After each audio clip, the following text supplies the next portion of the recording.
യശസ്വരീയനായ പള്ളത്ത് രാമൻ സുന്ദരമായ അനേകം ഭാവഗീതങ്ങളുടെ കർത്താവാണ്. കുട്ടികൾക്ക് വേണ്ടി ലളിതകോമളങ്ങളായ പല കവിതകളും അദ്ദേഹം എഴുതിയിട്ടുണ്ട്. അവയിലൊന്നാണ് താഴെ കൊടുത്തിട്ടുള്ളത്. 1971 6ാം ക്ലാസ് മലയാളം പാഠപുസ്തകത്തിൽ നിന്നാണ് ഈ ഭാഗം എടുത്തിട്ടുള്ളത്. പാഠം 25 മാടപ്രാവ്.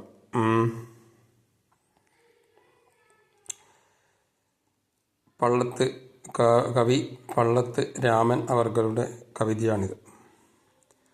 തത്തിക്കളിച്ചും വരിനെല്ലുമെല്ലെ കൊത്തിക്കൊറിച്ചും ചിറകിട്ടടിച്ചും പാടത്ത് കണ്ണും കരളും കവർന്ന മാടപ്പിറാവേ വരികൻ്റെ ചാരേ, വിശുദ്ധിയില്ലാത്തൊരു ചീത്ത ചിന്ത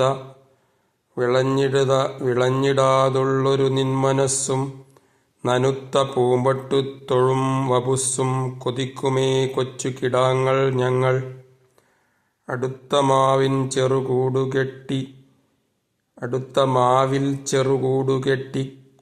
കുടുംബ സൗഖ്യത്തോടു പാർപ്പതില്ലേ, കിടാങ്ങളില്ലേ ചെറുപാഠശാല ചെടിപ്പടർപ്പോ ഗുരുവാര് ചൊൽക.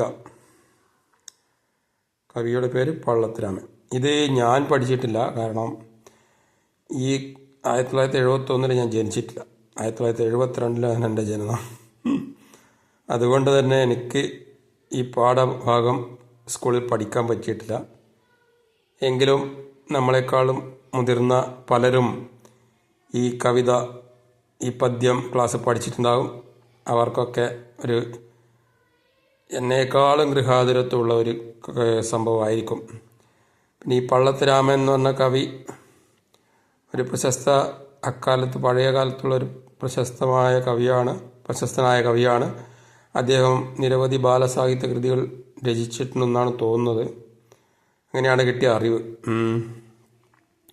അപ്പോൾ അക്കാലത്ത് പഠിച്ചവർക്ക് വലിയൊരു ഗൃഹാതുരത്വം ഉണർത്തുന്ന ഒരു പാഠമായിരിക്കും ഇത്. അവരൊക്കെ ഇത് ഷെയർ ചെയ്യണം. അവരൊക്കെ ഇത് നന്നായി മനസ്സിരുത്തി വായിക്കണം. കൂട്ടുകാർക്ക് ഷെയർ ചെയ്യണം, സഹപാഠികൾക്ക് ഷെയർ ചെയ്യണം. അല്ലാതെ സാഹിത്യപ്രേമികളായവർ, സഹൃദയരായവർക്കുമൊക്കെ ഷെയർ ചെയ്യുകയും നമ്മുടെ ചാനലിനെ സബ്സ്ക്രൈബ് ചെയ്യുകയും പറ്റുമെങ്കിൽ ലൈക്ക് ചെയ്യുകയും ഇതിൽ കാണുന്ന ബെൽ ബട്ടൺ അമർത്തിയാൽ മാത്രമേ അടുത്ത വീഡിയോ പോസ്റ്റ് ചെയ്യുന്ന സമയത്ത് നിങ്ങൾക്കത് പെട്ടെന്ന് നിങ്ങളിൽ എത്തിച്ചേരുകയുള്ളൂ. പിന്നെ ഇത്തരം ഗൃഹാതുരത്വം നിറഞ്ഞ കവിതകളും മറ്റും ഇനി അധികം ലഭ്യമല്ല. അപ്പോൾ നിങ്ങൾക്ക് പല അധ്യാപന പ്രവൃത്തികളൊക്കെ ചെയ്യുന്ന ആൾക്കാരുണ്ടാവാം. പുതിയ രീതിയിൽ കവികളും നല്ല സഹൃദയരൊക്കെ ഉണ്ടാവാം. പുതിയ യുവകവികളൊക്കെ വളർന്നു വരും. അവർക്കൊക്കെ പഴയ കാലത്തെ കുറേ മുന്നേ വർഷങ്ങളിലുള്ള അക്കാലത്തെ സാഹിത്യകൃതികളിലെ വരികളൊക്കെ പരിചയപ്പെടാൻ പറ്റുന്ന ഒരു അസുലഭ ഭാഗ്യമാണ്. അപ്പം അത്തരത്തിലുള്ളവരൊക്കെ പ്രോത്സാഹിപ്പിക്കണം, കമൻറ്റ് ചെയ്യണം. നിങ്ങളുടെ കമൻറ്റ് പ്രധാനമാണ്. അല്ലാതെ വെറുതെ കേട്ടിട്ട് അങ്ങോട്ട് പോകുന്നത് ശരിയുണ്ടോ എന്നും നിങ്ങളൊന്ന് ആലോചിക്കണം.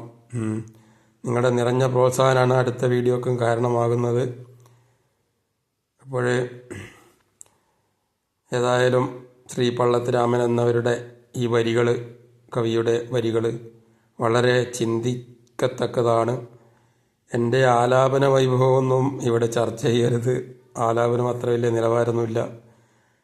നമുക്ക് കഴിയുന്നത് പോലെ മാത്രമല്ല പാടാൻ പറ്റും. അതുകൊണ്ട് നിങ്ങൾക്കും ഇത് വായിച്ചിട്ട് കൂടുതൽ ഭംഗിയായിട്ട് ആലപിക്കാൻ ശ്രമിക്കാവുന്നതാണ്. ഇനി ഇതിൻ്റെയൊക്കെ ഫോട്ടോ ആവശ്യമുള്ളവർ ആവശ്യപ്പെടുകയാണെങ്കിൽ അവർക്ക് അവരുടെ വാട്സപ്പ് നമ്പറിൽ PDF ആയിട്ട് അയച്ചു തരാം. ഓക്കെ. അപ്പോൾ ഷെയർ ചെയ്യാനും സബ്സ്ക്രൈബ് ചെയ്യാനും ബെൽ ബട്ടൺ അമർത്താനും ലൈക്ക് ചെയ്യാനും ഒന്നും മറക്കരുത്. നിങ്ങളുടെ നിറഞ്ഞ പ്രോത്സാഹനമാണ് നമ്മളെ മുന്നോട്ട് നയിക്കുന്നത്. Okay, thank you.